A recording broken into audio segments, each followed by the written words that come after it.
mean, yeah, like I don't know. I just thank God the season's over for Oklahoma. Welcome on into SEC Unfiltered. He's Dave Shumate. I'm Cole Thompson.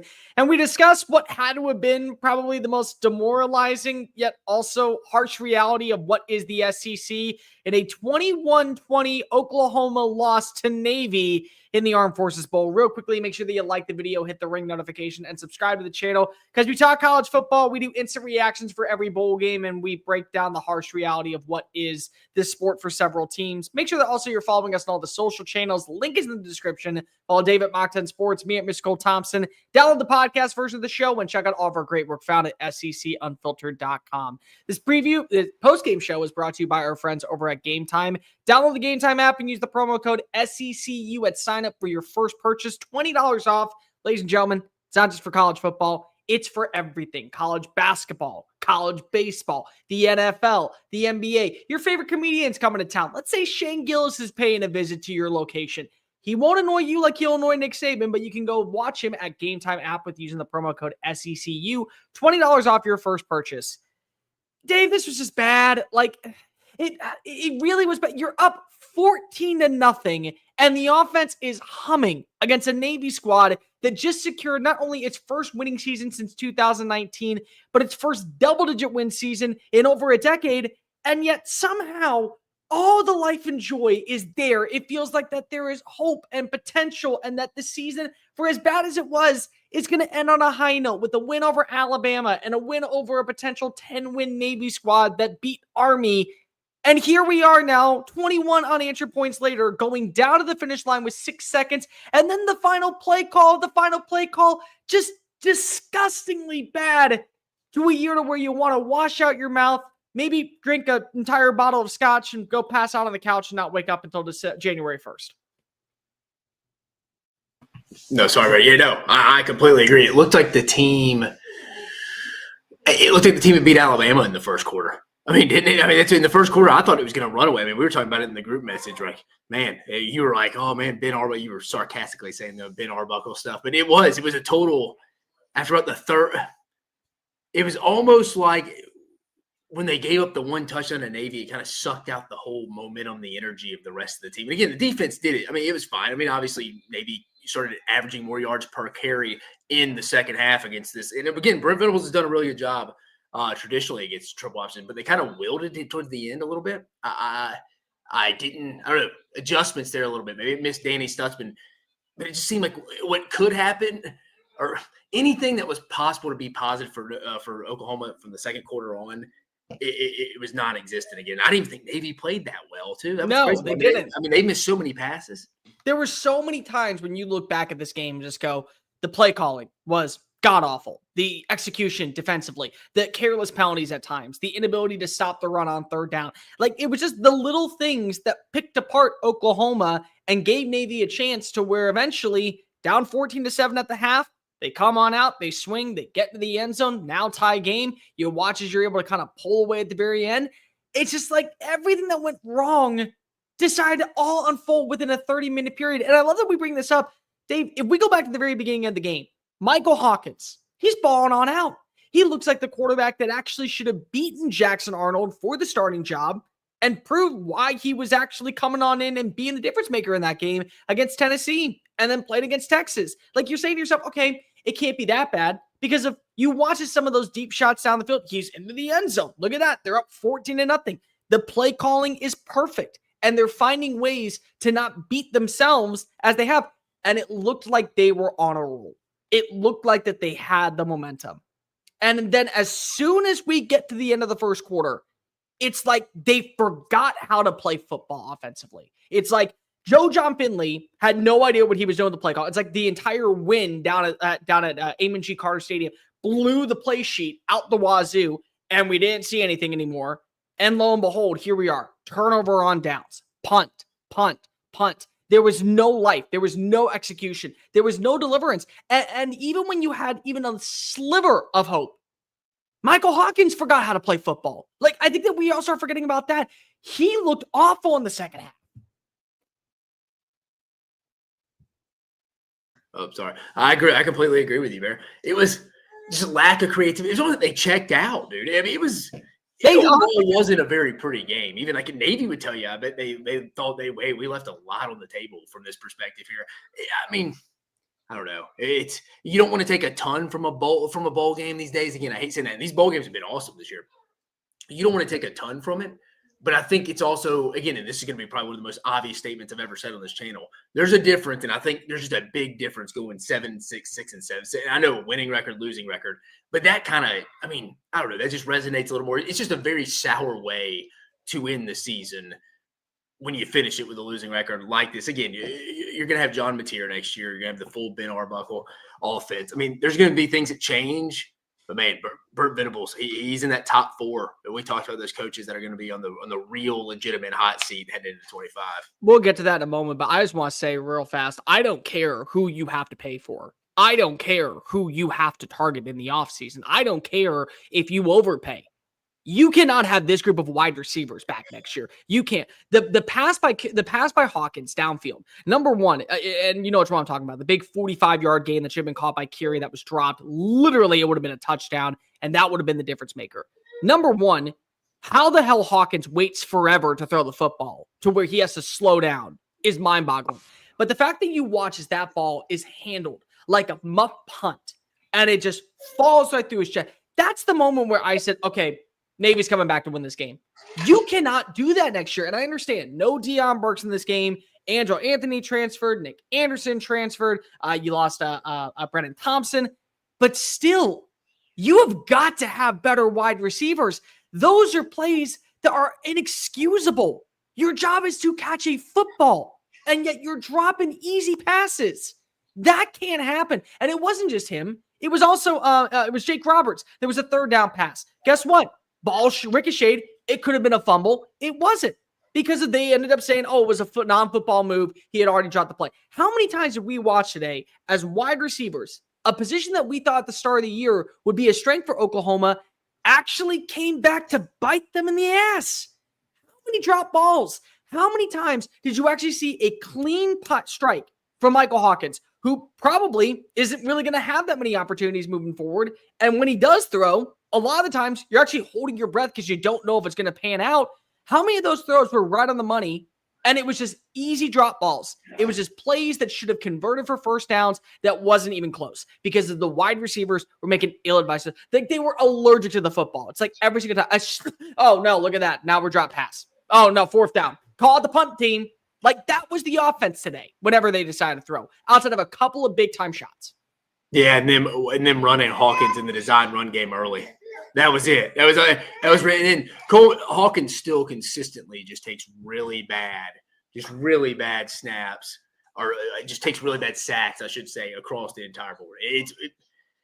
Even the last play call, I don't think it was bad. If you saw the crosser over there, he was wide open. He just holds the ball too long. Again, though, he's not the future of the team. So I mean, that's the positive. It's not that he's not the future of the team, because you want to what? When you throw for 257 yards, you feel pretty confident in yourself that, okay, maybe we don't want you as a starter, but we feel pretty good about what you can do. But it's like, also, how many of his throws, when you look back, did he just hold on to the football 6, 7, 8 seconds, trying to find a second opportunity? Hit the reset button. I mean, you're a dude. I understand you're a freshman, but how many times when you look back, are you supposed to see him throw it out of bounds, put yourself right back at 3rd and 6, hit reset on the play, and then deliver? But no, what you did was you ran down the clock. You took so much time off of your offensive possessions, and then you got flustered and you made ill-advised throws to where wide receivers weren't open anymore. Like, that was the problem for Oklahoma all day, was that you go back and you watch some of the plays. He had multiple opportunities to hit his wide receiver in stride. Nope, read it too late. Then the ball was way downfield. Then there was double coverage. So it's like, every single time, even when Hawkins made the right throws, even when he made the right reads, he still found a way to throw it a little bit too late to where already Oklahoma was behind the sticks and they couldn't do anything except for punt. Yeah, man, it's what we saw out of Michael Hawkins all year. I mean, it's nothing to be surprised about. I mean, 28 of 43, 247 yards, 2 touchdown passes, did find his way into the end zone with 6 seconds left. And then that play call. That was what you went off with, Joe John Finley. Like, I mean, and again, I'm sitting here and I'm looking. The play design was awful. It was terrible from the jump. Like, Navy sniffed that out. Like no one's business. They were like a Somebody, dachshund. they were open underneath. You go back. They were a dachshund that was in the right hole killing the badger. Like they were right there You sniffing didn't like it? I do. There was he missed him wide underneath that. It wasn't a badly designed play. I thought it was a poorly designed play, but I thought the execution by Hawkins. How long do you have to hold the football? I mean, is your mental mental processing out the wazoo? Like, do you just not pay attention? Because that was the frustrating part. What you saw in that 2-point conversion, they win the football game. Yeah, is it a 1-point win over a Navy squad? It is. But my God, it's a 1-point win, and you close out your year at 7-6 versus 6-7. But your quarterback is just idolizing, looking back, trying to maneuver, trying to get outside, trying to go ahead and run to the left, stack behind the line of scrimmage. Like that's what you got. And you had 2 reads open at initial points. 1, 2, 3 step back, deliver a strike. That's the problem. But when you also have a quarterback that this is where I have the issue with the play calling, Dave. When you know that you have a quarterback that's going to do a little bit too much of everything, just maneuver behind the line, look for second, third, fourth, fifth, sixth, seventh, eighth, ninth, 2,000 chances for an open receiver. You got to have a play that's designed to get the ball out of his hands and into somebody else's hands. I'm sorry. That was where I have the issue with the play, is that all game you watched as Michael Hawkins behind the line waited far too long for somebody to get on open. And this was the time to where it came back and hurt him. Would you rather him ran, or would you rather them design a run play with him? Yes, because if at least then it's a 1, 2, 3 drawback up the middle. You're in. That's just difference of opinion. If that's the case, the passing concept, it was theirs. I don't think it was a bad call. It's just it is what it is. That's the problem. Unfortunately, it's the harsh reality. Is that when you have a quarterback and when you don't have any wide receivers, or when you have wide receivers that are dropping balls, it limits your play call. But for my money, I would have ran it. I would have ran it at the 2-yard line, win with physicality, because you want to know what we saw multiple times today.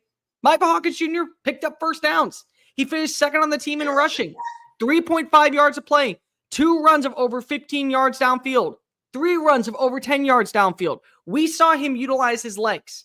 I feel like that the better play design, knowing that when you're at the goal line and you're waiting for a wide receiver to get open and he's not going through his 3-step drawback and delivering a clean strike within an instant, you got to trust the run. You have to trust the ground game at that point.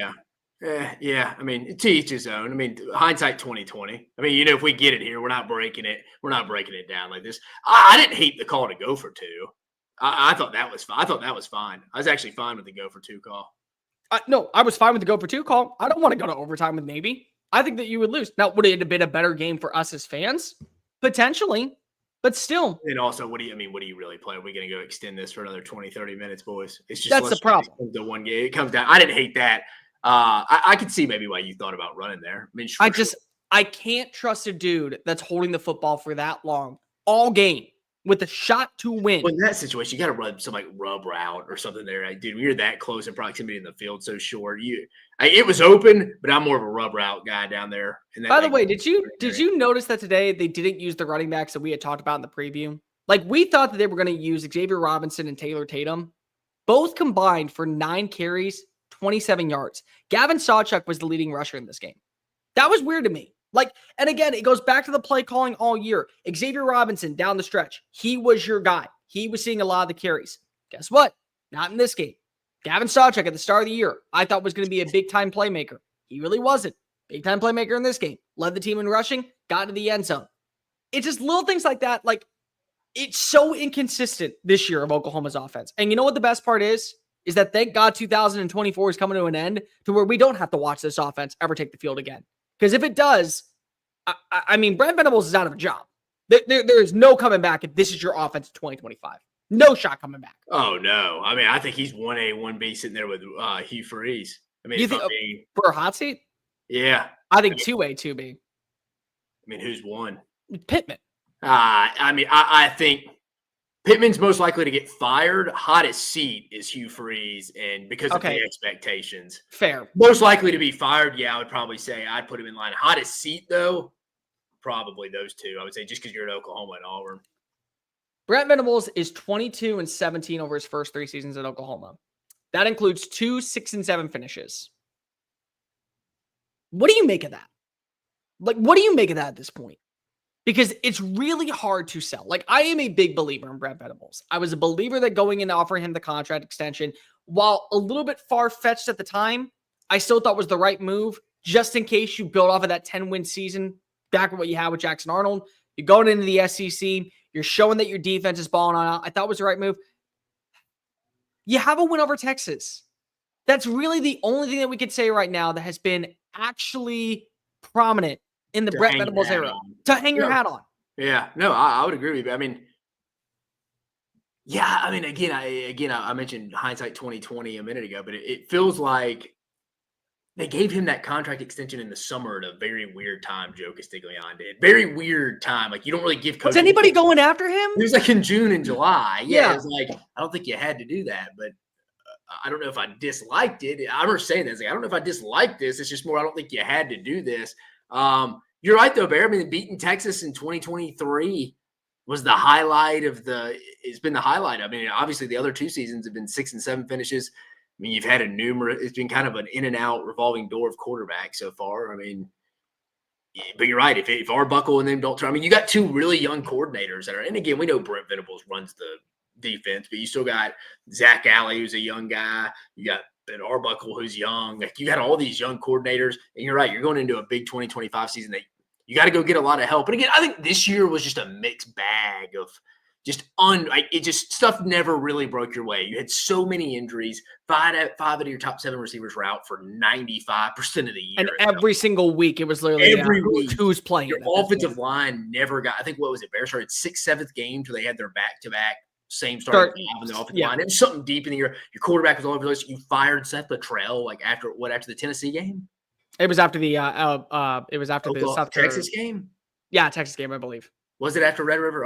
It was either after Texas or it was after South Carolina, but it was that weekend. It was it just never got going. The defense, I always thought, though, I mean, if you just pull all the layers, the defense once again was fine. I mean, they played. I mean, they ended up winning 6 games. I mean, I think the defense played well enough to go win 9 to 10 games on a consistent basis for them this year. I mean, if they had any kind of complementary offense, it's just this whole season will be circled as the hey, you kind of let Dylan Gabriel walk kind of year. Again, there's probably more details to that than even I don't even know anything. I'm just saying there's more to that. I don't know. It's like you said, Barry. You said it best, though. I mean, the best thing he has to hang his hat on that 2023 Texas win. The buyout for right now is at $44.8 million. The buyout after next year is at $35 million. I mean, you don't want to pay that, but it's something that you have to. It's Oklahoma. I mean, whether or not we say that they're a blue blood in the SEC, they're a blue blood program. Like they are. They've always been that way. And they demand excellence. And they should demand excellence. Because there's something about playing for the Crimson and Cream that matters to you. And it's something about representing that state. And it's about something of representing what is Sooner football. And the fact is that as much as you have a solid defense, your offense has got to score points. The thing that people hated about the Lincoln Riley era was that, yeah, they had good offensive execution. They always had top-tier wide receivers. They also had a good quarterback play. But still, they never had a defense. Now they have a defense, but they don't have any offensive identity. And they had a little bit of that when it came to the Big 12 last year when you had Jeff Lebby as the play caller.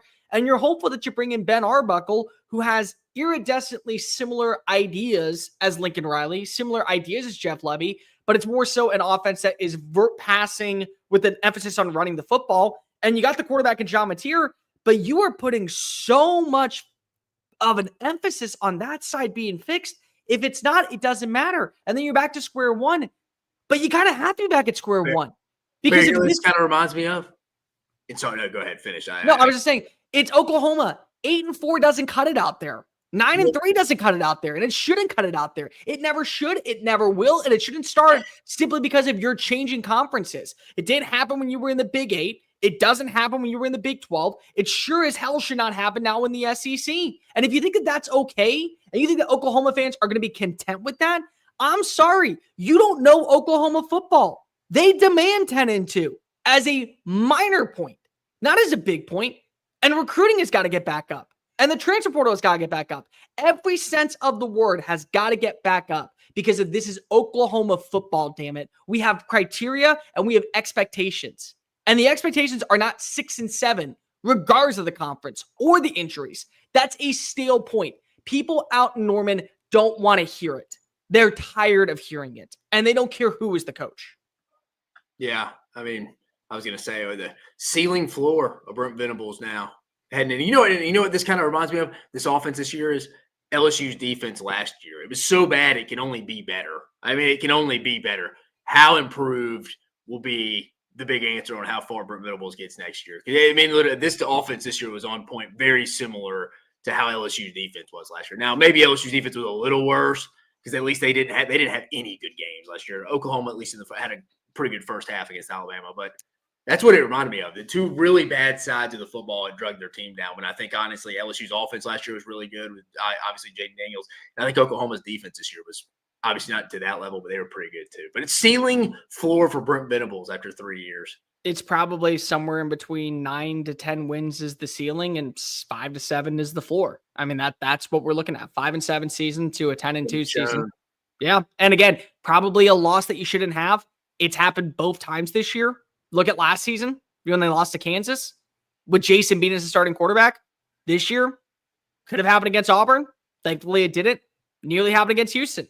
Thankfully, it didn't. Real quickly, give a shout out to House Money Productions for the $5 super chat. We appreciate you. I don't want to hear crap about it's only a bowl game. BV is 21-15. I bet 8-10 more players into the portal. Honestly, losing 10 more players, probably not the worst thing if you bring in the right 10 players to make up for it. Another super chat from House Money Productions. Thank you. 1 Texas win, 1 Bama win. Man, kill the woe is me. We've had this game. It has gone wrong. Yeah, you're right. It does. And one more. He has 6 weeks to prove next season.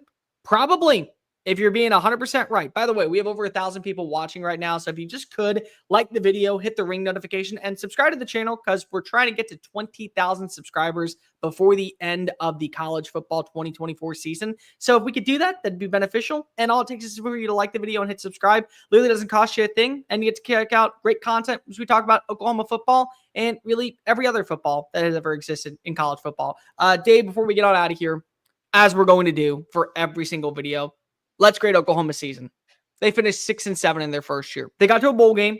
They got a win over Alabama. They kept Alabama out of the playoffs, which, by the way, that makes the loss for Alabama so much worse based off of today's performance. So much worse because of the way they looked. But what do you grade this team? Yeah, I mean, dude, you have a losing season at Oklahoma. Really anywhere. I'd say it a couple times this year. If Jeff Levy, who Oklahoma fans are familiar with, could have got a conference win, got to 4 or 5 wins, yeah, we consider that like a nice first year, but I wouldn't even consider that a success. When you have a losing record, it's not, it's an F. Like, it's a failure. And especially you just went on your rant about how Oklahoma and Norman do not put up with less than 10 wins, 9-10 wins a season. I mean, they're traditionally a blue blood in this sport. Yeah, losing record, hell no. It's an F. There's no doubt about it. It's not an F. It's an F-. It is as low can get because of you had a quarterback that you believed in and one that I thought probably was going to be better than advertised in Jackson Arnold. So much so that you ran him out of town, that you ran Dylan Gabriel out of town right to Eugene, Oregon, and he's playing for a college football playoff national championship. And he has the only undefeated team in college football left standing. You had no help at wide receiver to where you felt confident in a guy outside of Deion Burks. Every single week there was an injury problem. Bill Beatonbow, as good as an offensive line coach as he is, was never going to find success with this team. You put an emphasis on defense. You didn't prioritize your offensive line. And people don't want to hear this part, but I will say the quiet part out loud. Sorry to break this to you, ladies and gentlemen, but you want to know why Texas is better than Oklahoma right now in the SEC? Because they went after building their offensive line. They went after the physical force in the trenches. And Oklahoma didn't do that. What Oklahoma did the last 2 years, knowing it was going to join the SEC, was bring in the finesse players to run an offense that was the highlight grab. They didn't go after the physical guy. They didn't go after offensive linemen that were looking at places like Alabama or LSU or Georgia. They went after dudes that would work in the Big 12. And the reason why Texas's offense, regardless of what their schedule was or regardless of who they faced off against, we can talk about all those things. But the reason why Texas was a constant force, regardless of who was the starting quarterback, regardless of who were the star wide receivers, regardless of who was making plays at running back, was because they had an offensive line built to withstand the SEC. And you didn't. And it's an F. And it's a failure on recruiting. And it's a failure on player development. And it's a failure on execution. The only saving grace that you have is a Kip Lewis pick 6 at Auburn and a game against Alabama where Jackson Arnold looked like Jalen Milroe. That's your saving grace of the season. It's I single-handedly. it's really saving. I think I got House Money Productions makes a very fair point. I mean, it's Bama on national TV has value. Yeah, I mean, you beat 100%. He's right. Like, it has value. I still don't think it raises it above an F, though. No, it doesn't. It's an F minus. It is because of Oklahoma spoiled the season. It spoiled the season of Alabama to go to the college football playoff, to get to bowl eligibility, and then they lay a goose egg on national television when nobody else is watching. And it's not just Michael Hawkins. It's so many other things. It's not having depth at wide receiver. It's not having a great offensive line. It's having opt-outs defensively to where you realize we were an injury away to this being the reality in 2025. They are so lucky to not be sitting at 4-8 instead of 6-7. They are extremely lucky to be at this point. It is one of the worst seasons I've seen from Oklahoma. And the two things that I can say, number one, thank God this offense is never coming back. Thank God that they're switching things up. We are burning this in 2024 and never opening up this box again. And number two, thank God that we get to have an actual conversation. What are we doing right now with Brent Venables moving forward? Because if I want to defend him, I want to defend Brent Venables. I think that he is the right person to lead a team. I think that he can be a head coach in the SEC.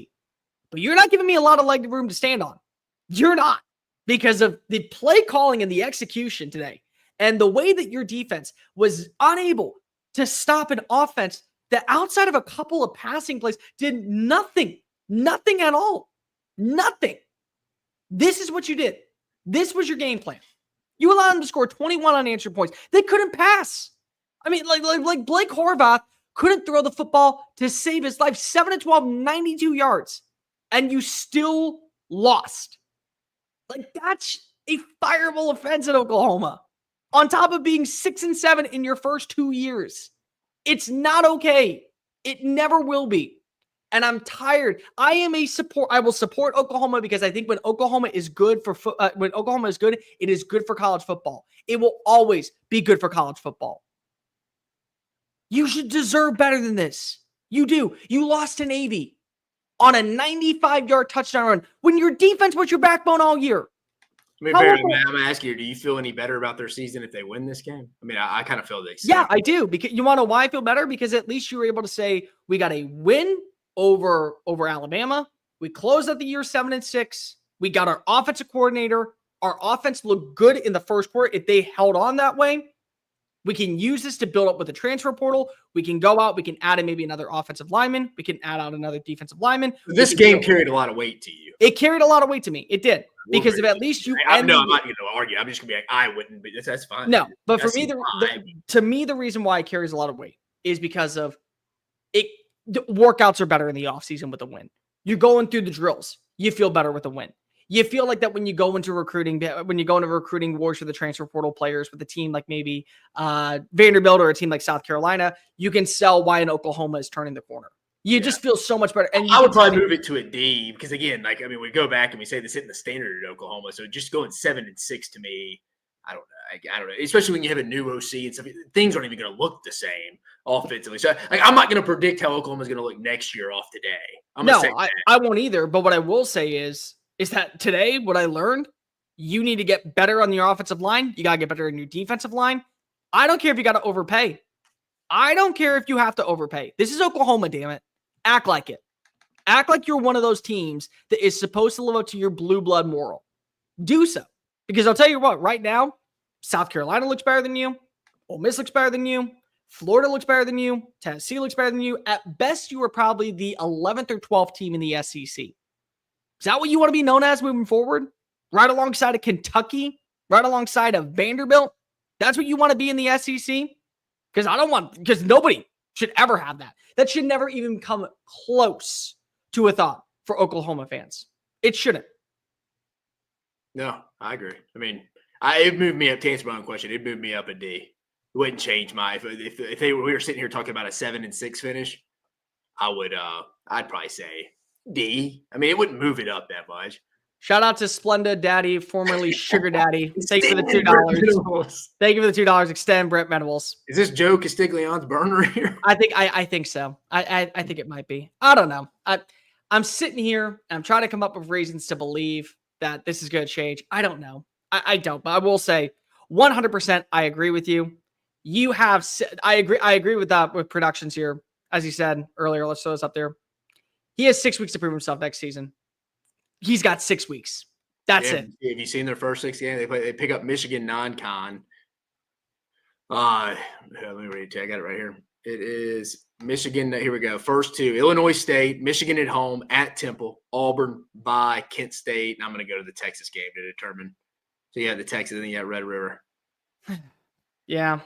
I mean, it's going to come down to what's his record in those 3 games against Michigan, Auburn, and Texas after 6. Probably. I mean, I don't even know at this point. I really don't. You got to add in talent. And I mean, you got to add in defensive line depth. You got to add an offensive line depth. You've got to make some moves because of it. This is the team that you tried out next year. I get that you add in Shumate, but like adding in a quarterback in a room to where there's question marks on the offensive line, question marks at wide receiver, question marks on the defense now because of all the players that you lost, all the players that you're going to lose. It's to me like adding in a Hershey's Kiss to a pile of crap. Like, oh yeah, cool. There's a piece of chocolate somewhere caught in the middle. Means nothing to me. Means absolutely nothing to me if I can't get the job done with other pieces around it. It just doesn't. I agree. It'll be a long off season, but a big one nonetheless. All right, let's just go super chat real fast. By the way, over 1,300 people watching right now. Make sure that you like the video, hit the ring notification down below. Who can even replace Brent Venables? Who would you say right now, Dave? Who'd be the favorite? Who would replace Brent Venables? That actually, I mean, you always throw in his name, John Sumrall's name. That's probably the first name that comes to mind. I just don't. Do they get real jacked that they beat them 2 years ago? It's kind of like the Butch Jones, like when they fired Derek Dooley. All the Tennessee fans were confused when they hired Butch Jones. It's like, all right, Derek, you didn't really have any big wins. Your big win was probably against this guy who you beat 41-14 with Butch Jones over when he was at Cincinnati, and we're going to bring him in to replace the guy who just beat him. Like, I don't know, stuff like, who knows? Somebody's name could get hot this year. I'm thinking, does Matt Campbell just get bored at some point and finally just like, hey, I may take the show to Norman. I mean, the guy's passed on numerous jobs. I can tell you who would have been my favorite to get the job if he would have stayed one more year out west. It would have been actually Barry Odom. Barry Odom would have going to Oklahoma would have made a lot of sense to me if he would have stayed at UNLV and take the team to the playoff next year. Which brings me to my point. Does Dan Mullen get a look at? More importantly, does Dan Mullen want the job? Yeah, I don't know. I mean, who's officially a leader in the clubhouse? I don't know. No, I don't think anybody's really like established themselves that guy in waiting right now. I mean, I'm trying to think. You got me. You really got the juices flowing. I didn't expect that question today. It's an interesting one, a fun one to go through. I don't think Dan Mullen will take the job because I don't think that Dan Mullen wants to have to live through the era of recruiting at Oklahoma. Would anybody in the SEC leave their job to go to Oklahoma right now? Like, yeah, I mean, some people would. With Oklahoma, would it be a good Merrick? Would Oklahoma be interested in them too? Drink. Maybe would be Drink if they have another if he goes and wins 9 or 10 again. I'd agree. I'll tell you, be a guy to throw into the throw. He'll be at the dance. I say to me, Dan Mullen would be my first phone call because in today's era of NIL, where you have a GM and you have so much resources into people that are doing the recruiting for you, maybe you can just be the CEO. But still, do you feel like that you have a shot of winning at Oklahoma the way that you do at UNLV to guarantee your spot in the college football playoff every year? That's the thing that people are going to look at. We talked about that. Kenny Dillingham would be in it probably if they're good again. If they were, I think that would Joey McGuire be in the running? If Texas Tech got into it. If Texas Tech got into it, I mean, I can tell you what, Shane Beamer is going to be a name that gets thrown around a lot. I'm not sure that Shane doesn't leave. I think Shane stays personally right now in South Carolina. Yeah, his name may get thrown. His name could get thrown into that if South Carolina matches about what they did. If they get 8-9 wins again. But he's building something big out in Cola. That's the thing, is that I think that he is probably going to have a job that is going to pay him a lot if he gets. Yeah, I mean, they'd make South Carolina have to make the decision then and there. Like, this is your dude for the lifetime because he'd have enough leverage to make them pay that. Oh, he'd 100% have enough leverage. Dillingham's a decent one. I would say. Yeah, Jason Kennedy's right. Rhett Lashley, if SMU was good again. I can see that. Yeah. If you could pick one right now, who would you go with? And then we'll end on that. Just pick one right now. Just one guy? Just one dude. And not Heupel, because Heupel ain't coming back. Heupel's never. I actually like the Rhett Lashley one. Hell, Brent Venables may go, hey, if he gets rid of Tim Banks next year in Knoxville, you may have BV, if he's out of a job next year, go be the DC in Knoxville. I could see that. I could see that potentially. I'm gonna go with the wild card and go Joey McGuire. I think that Joey McGuire could build something out Norman. I really I'm gonna do. give the assist to old Jason Kennedy. That triggered me. I was like, yeah, that's a good one if they're good. Rhett Lashley's a good one, but I think that if you're able to build the way through recruiting and through the transfer portal, the way Joey McGuire's doing it this year, and it actually pans out, either he's going to get a massive contract to stay out in Lubbock, or he's going to be able to go out there. And here's the thing. He has such great recruiting ties to the state of Texas, especially up north because of what he did when he was in high school in the Dallas area. He could find a way to be successful out there. He would absolutely can. And honestly, when it comes to Rhett Lashley, he might be set up in Dallas for life because of what the boosters have. Yeah, no, I totally agree with you, Bear. All right. Well, we both agreed it was an F season for Oklahoma. They have got to be able to turn the corner. I'm not sure if they even can at this point. It's a shame that this is the way that Oklahoma football is to close out 2024. But here's the good news. 21-20 loss to Navy is the ultimate wake-up call that BV needs to be able to turn the tides at the right time. But for Dave Shumate, I'm Cole Thompson. Do us a favor. Like the video. Hit the ring notification down below. That way you don't miss out on any single live stream that we do at SEC Unfiltered for all the live games. Because we got multiple games today.